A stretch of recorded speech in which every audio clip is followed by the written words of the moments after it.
बिस्मिल्लाहिर्रहमानिर्रहीम। अस्सलाम वालेकुम व्यूअर्स, मैं वेलकम करती हूँ आपका अपने यूट्यूब चैनल ड्रेसिंग मेनिया पर। आज मैं आपको एक पेप्लम शर्ट नुमा कुर्तीज़ कह लीजिए उसकी डिज़ाइनिंग सिखाऊंगी। नॉर्मल कुर्ती का कपड़ा लिया है और उसके साथ हाफ गज़ के करीब सादा कपड़ा कंट्रास्ट में लिया है और सीढ़ी लेस तो आप देख चुके हैं जो पहले इस्तेमाल होती थी। यहाँ पे पहले सादा कपड़े के ऊपर मैं फ्यूजिंग को स्टिक करूँगी। ये बहुत बारीक वाली फ्यूजिंग होती है। इसकी लेंथ मैंने 15 इंचज़ रखी है और विड्थ इसकी मैंने 12 इंचज़ रखी है। आपने जो साइज़ बनाना है उससे 1 इंच लंबा 1 इंच चौड़ा कपड़ा रखिएगा, क्योंकि जब हम इसके ऊपर पिनटक्स को स्टिच करते हैं तो कपड़ा थोड़ा सा हमारा दाएं और बाएं कट जाता है। अब यहाँ पे इस फ्यूजिंग को कपड़े के ऊपर इस तरीके से प्लेस करना है और डैब डैब करके इस्त्री इसके ऊपर चलानी है। इसके ऊपर इस्त्री ज़्यादा फिसला के नहीं चलाई जाती है, नहीं तो ये फ्यूजिंग एक जगह इस तरह चुन की फॉर्म में इकट्ठा हो जाता है। अब यहाँ पे मैंने बुकरम को थोड़ा सा पेस्ट किया तो इसकी डायरेक्शन चेंज करने के बाद अब यहाँ पे कपड़े के ऊपर मुझे फ्री हैंड मिल गया है, तो मैं इजीली इसके ऊपर इस्त्री दाएं बाएं घुमाकर इसे पेस्ट कर सकती हूँ।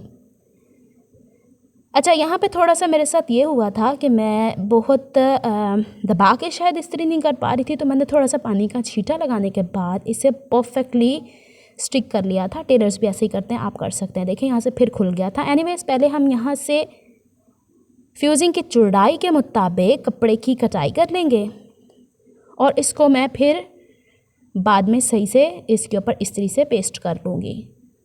मेन मकसद यही है। अच्छा, यहाँ पे बहुत हार्ड वाली फ्यूजिंग मत लीजिएगा, क्योंकि पूरा एरिया शर्ट का बाकी कपड़ा सॉफ्ट और यहाँ से हार्ड हो तो बड़ा टफ लगता है।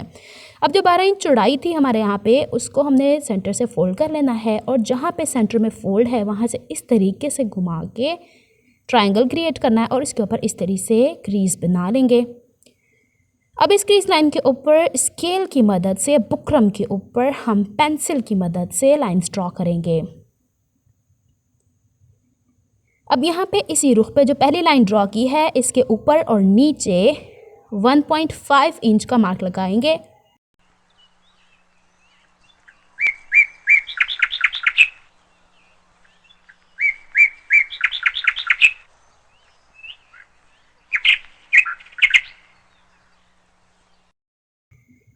अब 1.5 इंचेस के चौड़ाई के ऊपर मैं सारे मार्क्स लगा दूंगी।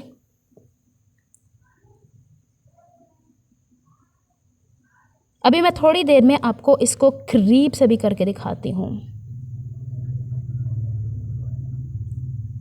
ये देखिए 1.5, इससे चौड़ी अगर आप करेंगे तो उसमें तो खूबसूरती नहीं आएगी। तो 1.5 inches is a perfect gap. ये देखिए दोनों साइड पे जब हम ड्रॉ करेंगे तो सेंटर में इस तरह कोना बनना चाहिए। अब मैंने पूरी लाइन्स ड्रॉ कर ली हैं और आपको दिखा रही हूँ, और सेंटर से इसे इस तरीके से अब कट करेंगे, पहले कट नहीं करना। अब देखिए हमने लाइंस तो बैक के ऊपर ड्रॉ की हैं, लेकिन कपड़े के ऊपर छोटी छोटी सी ये लाइंस बन गई हैं। तो ये हमें गाइडलाइन मिल गई इसको पिनटक्स ऐड करने की। अब पिनटक किस तरीके से ऐड करनी है, 3 नंबर पे मैंने नीडल टांके का साइज़ रखा हुआ है और बिल्कुल बारीक बारीक इसके ऊपर पिनटक्स को ऐड करते चले जाना है। अच्छा, पिनटक किस तरीके से ऐड की जाती है मैं बता देती हूँ। ये जो फुट होता है ना, प्रेशर फुट, इसके बीच का जो गैप होता है, ये फैब्रिक इसके बीच में ही आना चाहिए, दूसरे फुट के करीब नहीं जाना चाहिए। बस इसकी जितनी प्रैक्टिस करें ना उतनी खूबसूरती इसके अंदर आती। तो जनाब दोनों तरफ ये मैंने ऐड कर लिए हैं। अब हमें इसके साइड का जो एक्स्ट्रा मार्जिन था, तिरछापन था, वो मैंने कट कर लिया है लंबाई चौड़ाई नाप करने के बाद। और ये जो सेंटर वाला पीस है इसके ऊपर मुझे पाइपिंग अटैच करनी, बिल्कुल सिंपल पाइपिंग, क्योंकि अगर मैं डोरी पाइपिंग अटैच करती तो 1/2 इंच का मार्जिन इसका अंदर की तरफ फोल्ड हो जाता, जो मैं नहीं चाह रही थी। ये देखें, अब मैं यहाँ पे गले की चौड़ाई मार्क कर लूँगी, क्योंकि यहाँ पे एक्स्ट्रा मार्जिन तो जाना नहीं है। गले की चौड़ाई 3.25 इंच मार्क की है और गहराई 4.5 इंच। गले को गोल रखेंगे और इसकी कर लेंगे हम कटिंग। पहले मेरा ये पूरा गला तैयार होगा, फिर बहुत आसानी से बाकी की कमीज़ कटिंग मैं आपको बता दूंगी। तो जनाब यहाँ पे हो गई है गले की कटिंग कंप्लीट। वीडियो थोड़ी लंबी, थोड़ी क्या बहुत ही लंबी हो गई है। अब देखें, कटिंग करने के बाद ट्रायंगल्स आपस में मैच कर रहे हैं, हमें यही चाहिए। अब यहाँ पे मैंने 1.25 इंच चौड़ी सीधी पट्टियाँ ली हैं 2, उसको इस नेकलाइन की सीधी तरफ रख के थोड़ा सा बढ़ा कर कोने से थोड़ी सी दूरी के ऊपर जितनी चौड़ी आपको पाइपिंग चाहिए, आप चाहें तो यहाँ पे बूट पाइपिंग क्रिएट कर लें, कि आप पे डिपेंड करता है। इसके ऊपर मैं सिलाई लगा लूँगी और सिलाई लगाकर इसे पलटूँगी तो मेरे पास बारीक वाली पाइपिंग जो हम बिल्कुल पहले बनाया करते थे वो रेडी हो जाएगी इस तरीके से।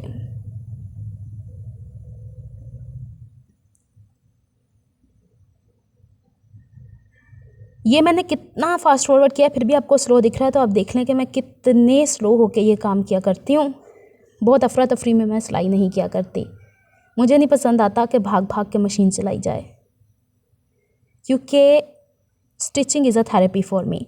अच्छा, इसका नीचे से पट्टी को बंद करने के लिए कपड़ा लिया है। ये चूँकि लंबी पट्टी थी मेरे पास तो मैंने 2.25 इंच की लिए, दोनों साइड पे इसकी सिलाई लगा के इसे सीधा कर लूँगी और इसको प्रेस करके इसकी यहाँ पे स्टिचिंग करते हैं। अच्छा, स्टिचिंग के 2-3 मेथड मैं आपको बता देती हूँ। अगर आपने पिनटक्स के बीच में कोई लेस अटैच करनी है, आप अभी ऐड कर लीजिए, बीच में स्टिचिंग कर लें। एम्ब्रॉयडरी करनी एम्ब्रॉयडरी कर लें, गला पूरा बंद करना है पट्टी इस तरीके से कर लें। इसमें लूप्स भी अटैच होते हैं। लूप्स अटैच करने के लिए गले की गहराई 6.5 इंच है, तो आपने पहले लेफ़्ट वाला पैनल स्टिच करना है और फिर राइट वाले पैनल में 1-1 इंच के गैप से आप लूप्स अटैच कर सकते हैं। लेकिन लूप्स अटैच करने से इसका सारा डिज़ाइन ख़राब हो रहा था इन माई सेंस। अगर आप लूप्स अटैच करना चाहते हैं तो आप कर सकते हैं। स्टिचिंग पूरी ऊपर तक लेकर आनी है, बीच में मत छोड़ा करें, धागे निकलते हैं, बहुत बुरे लगते हैं। अब देखिए, राइट वाला पैनल मैं स्टिच कर रही हूँ। इस दौरान अगर आप लूप्स इसमें ऐड करना चाहते हैं तो आप कीजिए। अब सिलाई फिर मैं ऊपर से लेकर आ रही हूँ, क्योंकि ऊपर दोबारा से इसके ऊपर गला बनना है तो रॉ एजेस सारे वहाँ कंसील हो जाएंगे। यहाँ पे मुझे पिनटक्स का भी ख्याल रखना पड़ रहा था कि उनकी डायरेक्शन किस साइड पे जा रही है, इसीलिए मैं थोड़ा स्लो मोशन में ये काम कर रही हूँ। ये देखिए तैयार हो गया है। यहाँ पे जस्ट मैं ऊपर इसके आपने दिखाऊंगी लास्ट में मैंने क्या अटैच किया है। और ये पट्टी ली है 1.25 इंच चौड़ी और गले के साथ साथ। अच्छा, मैं गला बना के दोबारा नहीं पलट रही क्योंकि ऑलरेडी बुकरम है और मुझे इतने ज़्यादा बुकरम नेकलाइन पे अच्छे नहीं लगते, और ये मेरा पर्सनल ड्रेस है तो बड़े सोफिस्टिकेटेड तरीके से इसे मैं स्टिच किया करती हूँ। हाफ वुड के गैप से सिलाई लगाऊंगी। पाइपिंग वाले कपड़े को खींचना है, जो नीचे वाला कपड़ा है यानी बुकरम उसको इतना झोल नहीं देना।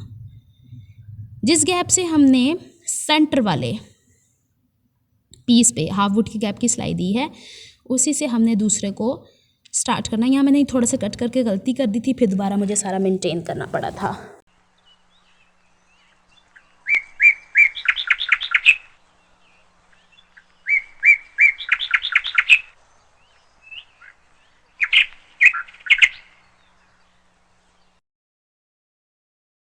अब ये देखें, यहाँ पे थोड़ी सी कमी ज़्यादती हो गई थी, उसको मैं बैलेंस कर रही हूँ। जो गलती है मैं आपके सामने ही करके दिखा रही हूँ उसको, ठीक।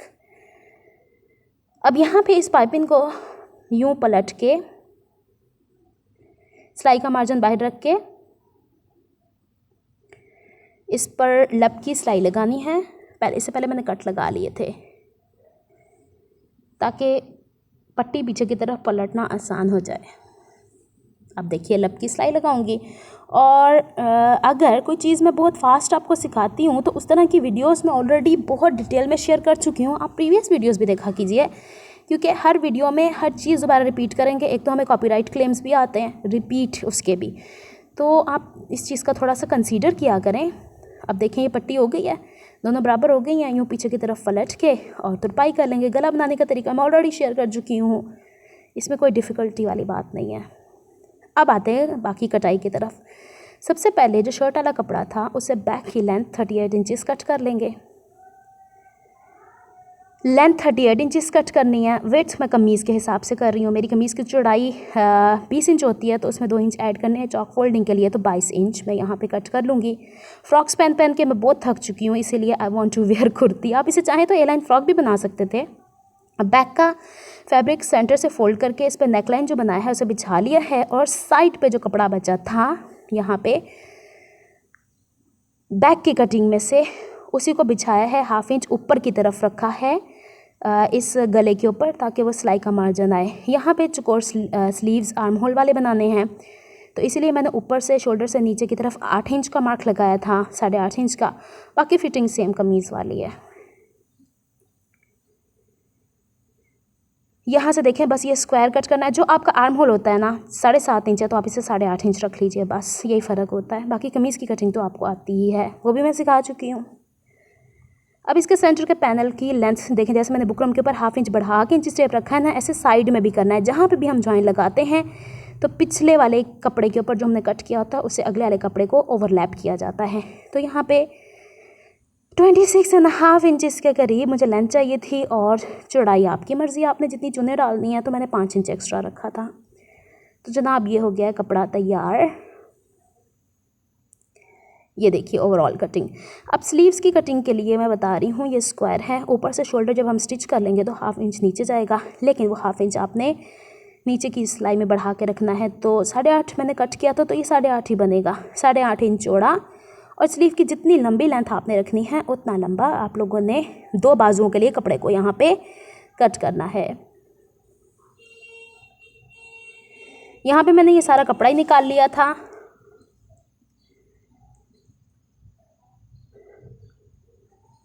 और उसको पहले एक बाजू के मुताबिक चौड़ा देखना है, डबल फोल्ड करके, कि जो मुझे लेंथ चाहिए वो है पूरी कि नहीं है। तो फिर आपने दूसरी बाजू की भी चौड़ाई निकाल लेनी है। ये लीजिए जनाब, दोनों बाजुओं का कपड़ा हो गया तैयार। अब सबसे पहले जो हमने बॉडी तैयार की है उस पर सीढ़ी लेस को सीधी साइड इस तरह रख कर, हाँ, यह जो हमारा पाइपिंग वाला बूट होता है ना, उसी से सिलाई लगाई है मैंने। जहाँ से स्टार्ट करना एंड करना पक्का ज़रूर करना है, खिंचाव पड़ जाते हैं कॉर्नर्स के ऊपर। फ्रॉक पहनी हुई हो कहीं ना कहीं से लूज़ हो रही होती है। अब इसके नीचे मैंने ये जो कपड़ा 5 इंच चौड़ाई का एक्स्ट्रा रखा था, इस पर डबल सिलाई मोटे बखिए की लगा के, यानी चौड़े बखिए की छोटी छोटी सी गेजिंग कर ली है। दाएं बाएं 1-1 इंच कॉर्नर्स पे छोड़ देना है, क्योंकि उसने फिटिंग में जाना है। ये सारी गेजिंग सेंटर में आएगी। और इस सीढ़ी लेस के दूसरे वाले हिस्से को इस तरीके से खोल के इसके ऊपर स्टिचिंग कर लेनी है। आपके पास अब ये पूरा सेंटर पैनल तैयार हो जाएगा।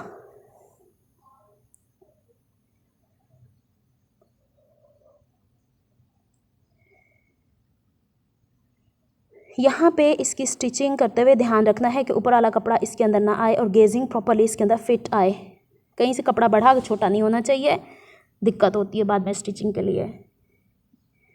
ये लीजिए सेंटर पैनल तैयार हो गया। अब इसके साइड के पैनल इसी तरीके से हम स्टिच करेंगे। अच्छा, ये जो एक्स्ट्रा सिलाई का दबाव है ना, उसको निकाल दें और इस तरह प्रेस कर लीजिएगा पहले। फिर इसके बाद इसे खोलने के बाद दोबारा से इसी तरीके से जैसे जॉइंट लगाया है, ऐसे जॉइंट लगाने के बाद साइड के पैनल्स को अटैच कर लेना है। यहाँ पे ये पूरी कंप्लीट होगी। बैक का नेक मैं कंप्लीट कर चुकी हूँ। बैक से दिखा देती हूँ। सिलाई का मार्जिन दाएं बाएं रखने के बाद मैंने इसे प्रेस कर लिया है। आप चाहें तो हाफ वुड के गैप की सिलाई भी लगा सकते हैं। बैक से इसकी लुक कुछ इस तरीके से है। अब बारी आती है इसके स्क्वायर स्लीव्स लगाने की। तो ये एक तरह का बुकरम आता है कपड़े का। आपके पास ये नहीं है तो चकोर पीस जो नॉर्मल बुकरम का होता है उसे इसके यहाँ पे ट्रायंगल पे लगाइएगा। इसकी वजह ये होती है कि जब हम इसे यहाँ से तिरछा कट करते हैं तो स्लीव के ऊपर जब प्रेशर आता है तो फटने के चांसेस होते हैं। एक्स्ट्रा पीस यहाँ से कट करके डिस्कार्ड कर देना है। और जितनी आपके सिलाई का मार्जिन होता है 1/4 इंच, उसके हिसाब से आपने यहाँ पे तिरछा कट करना है। मैंने एक और वीडियो बनाई थी जिसके अंदर मैंने स्क्वायर स्लीव्स लगाने बताए थे। तो वहाँ पे मुझे किसी ने कमेंट किया था कि इसे डिटेल में सिखाएं, तो वो अगर देख रही हैं तो आपके लिए ये फ़ायदेमंद हो सकती है। ये तिरछे कट, ठीक है। अब इसको सीधी तरफ से ऊपर से बिछा लेना है। स्लीव लेनी है। स्लीव की सीधी साइड कपड़े की सीधी साइड से इस तरीके से मैच करनी है। और आपने यहाँ पे हाफ वुड के गैप से सिलाई लगानी शुरू करनी। कहाँ से कहाँ तक वो भी मैं आपको बता देती हूँ। पहले आपने स्लीव का कर लेना है सेंटर, और इस सेंटर को आपने मैच करना है शोल्डर सीम से। शोल्डर की जो सिलाई फ्रंट और बैक को सीते हुए है, ये बैक की तरफ लेके जानी है। ये याद रखने वाली बात है। सेंटर से सिलाई करते हुए पहले एक तरफ जाएंगे और यहाँ जहाँ तिरछापन है वहाँ पे जाके पक्का करना है। इसी तरीके से सेंटर से दूसरी साइड पे जाएंगे और यहाँ पर भी इसी तरीके से पक्का कर लेंगे। आपके सामने मैं सिलाई भी करके दिखा देती हूँ ताकि किसी डिफ़िकल्टी की गुंजाइश न रहे। खींचना दोनों बाजुओं में से किसी को नहीं है। लाइक आर्म होल को भी नहीं खींचना, स्लीव को भी नहीं खींचना, वरना ज़्यादा कपड़ा हो जाएगा तो परेशानी होती, क्योंकि इसमें हमने इतना मार्जिन ही नहीं रखा। ये देखिए यहाँ तक सिलाई हो गई। इसे मैं आपको करीब से भी दिखा देती हूँ। ये देखिए ब्लैक मैंने जानबूझ के ऊपर की तरफ रखा है ताकि आपको नज़र आ जाए कि मैं कर क्या रही हूँ। अब दूसरी तरफ भी मैं जानबूझ के यही हिस्सा ऊपर रखूँगी। अब जब दूसरी तरफ स्टिच करते हुए जाऊँगी तो जहाँ से स्टिचिंग स्टार्ट की है वहाँ से 1-1.5 इंच पीछे की तरफ से स्टिचिंग शुरू करूँगी ताकि बखिया यहाँ पे पक्का रहे और मतलब शर्ट में किसी भी किस्म की गुंजाइश ना रहे कि वो यहाँ से उधड़ रही है, वहाँ से उधड़ रही है। हर चीज़ का ध्यान रखना पड़ता है। अब देखिए वहीं पे जाके हमने सिलाई को रोकना है कॉर्नर पे, जैसे कि हम लोगों ने पिछले वाले को रोका था। दोनों तरफ की स्लीव्स को इसी तरीके से ज्वाइन कर लेना है। ये देखिए मैं आपको दिखा रही हूँ डिटेल में। अब यहाँ से साइड की सिलाई होनी बाकी है। अब सिलाई का सारा मार्जिन कमीज़ की तरफ लेकर आएंगे, सेंटर पैनल की तरफ। ये देखिए अब बारी आती है साइड्स में से इस चीज़ को जोड़ने की, दोनों साइड से। अब इसको जोड़ने का तरीका देख लें। पहले स्लीव को दोबारा बैक की तरफ लेके जाएंगे और जो ट्रायंगल सा कट किया था उससे इस तरीके से ट्रायंगल ही मेंटेन करेंगे। जो ऑलरेडी सिलाई लगाई हुई है उसको यूँ तिरछा करके साइड पे कर लेना है ताकि इसमें सिलाई ना रहे, मतलब सिलाई में वो ना आ जाए, दब ना जाए। यहाँ कोने से शुरू करनी है, जहाँ हमने पहले सिलाई एंड की है ना वहीं से शुरू करके कॉर्नर तक लेके जानी है। दोनों साइड से हमने ऐसे ही स्टिच कर लेना है। उम्मीद है आपको ये सब कुछ समझ में आ रहा होगा। अब मैं आपको ये करके भी दिखा देती हूँ।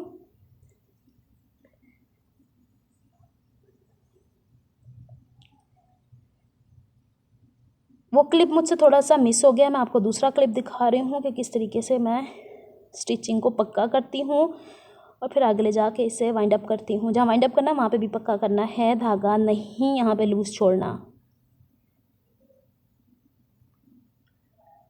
तो जनाब ये देखिए कॉर्नर परफेक्टली फिट हो गया है। अब बारी आती है स्लीव की और साइड की फिटिंग अब एक साथ होगी। अब यहाँ पे सिलाई का सारा मार्जिन स्लीव की तरफ करना है। ये देखें कॉर्नर्स में आपको दिखा रही हूँ कितने नफीस बने हैं। मैंने कहीं पे भी कोई प्लेट बीच में नहीं घुसने दी है उर्दू, कराची वाले उर्दू ज़ुबान। तो जनाब अब हम इसकी साइड की फ़िटिंग कर लेते हैं। स्लीव्स की फ़िटिंग, स्लीव को आगे से हम कर लिया है। ये घर में पहनने की मेरी शर्ट है, मुझे स्लीव्स ऊपर रखने का बड़ा शौक़ होता है तो मैं स्लीव्स के ऊपर ज़्यादा डिज़ाइन ही नहीं करती। तो यहाँ पे ये साइड की फ़िटिंग है और स्लीव जितनी फ्रंट से आपने ओपन रखनी है वो ओपन रखिएगा। फिर इस वाले मार्क को, जो फिटिंग वाला मार्क चेस्ट तक जा रहा है वहाँ तक स्ट्रेट जाकर मिला देना है। आप स्केल से भी मिला सकते हैं इस तरीके से। अब हम इसकी यहाँ से सिलाई करके लेके जाएंगे। यहाँ पे ये सिलाई का मार्जिन सारा स्लीव की तरफ होगा, नीडल अंदर की तरफ रखेंगे और फिर हम साइड की फ़िटिंग कर देंगे। यहाँ पे मैं आपको स्लो ही दिखाऊंगी। ये देखिए ये साइड की फ़िटिंग है, सॉरी स्लीव की फ़िटिंग है। और जब हम यहाँ पे जाएंगे साइड की फ़िटिंग की तरफ तो यहाँ पे देखिए जो हमने ज्वाइन की है स्लीव स्क्वायर को जोड़ते हुए, ये सिलाई से सिलाई मैच होनी चाहिए और सिलाई का सारा मार्जिन स्लीव की तरफ आना चाहिए। यहाँ पे मैं नीडल भी इंसर्ट करके दिखा रही हूँ ताकि किसी भी किस्म की मिसअंडरस्टैंडिंग आपको ना हो।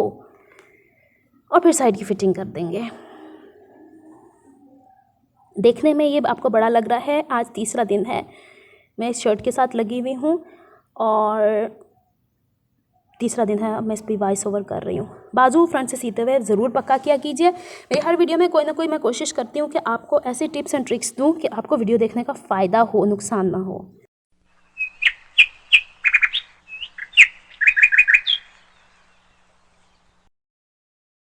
जनाब ये सारा है इस तरीके से नीडल में रख रही हूँ।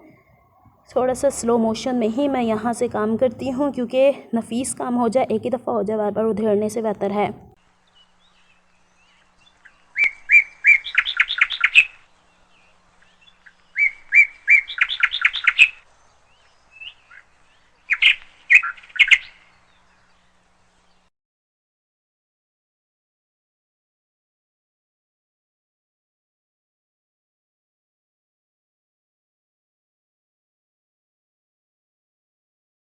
साइड की फ़िटिंग जब ख़त्म करते हैं वहाँ पे भी बखिया पक्का कर देना है। अच्छा अब इसके चौक और दामन मैं नॉर्मल ही फ़ोल्ड करूँगी। अब मैं जब इसको करूँगी इस तरीके से फोल्ड, तो ये थोड़ा सा झोल आ रहा है। इस झोल को ख़त्म करने के लिए साइड की जो फिटिंग होती है उसमें मैंने तिरछा कट लगा देना है।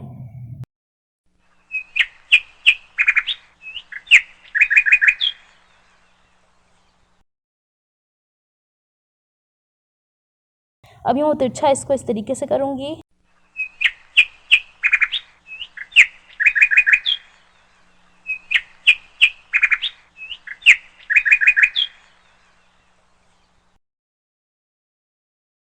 तो जनाब ये ठीक हो गया। चाक दामन में फ़ोल्ड करके इसकी कंप्लीट लुक आपको दिखा देती हूँ ताकि आपको आइडिया हो जाए कि किस तरीके से मैंने इसे स्टिच किया। भाई थोड़ी देर के लिए चुप हो जा, अल्लाह का वास्ता है, अल्लाह का वास्ता है तुझे।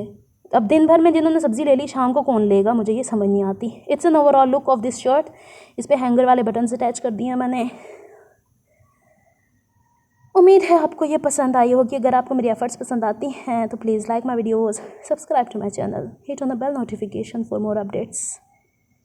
मेरी हौसला अफजाई करते रहा कीजिए, मुझे अच्छा लगता है। ये है ओवरऑल लुक। बैक से ये बिल्कुल सादा है, आपके सामने ही मैंने सारी स्टिच की है। मिलती हूँ जनाब किसी नेक्स्ट वीडियो में, तब तक के लिए दुआ में याद रखिएगा। अल्लाह हाफिज़।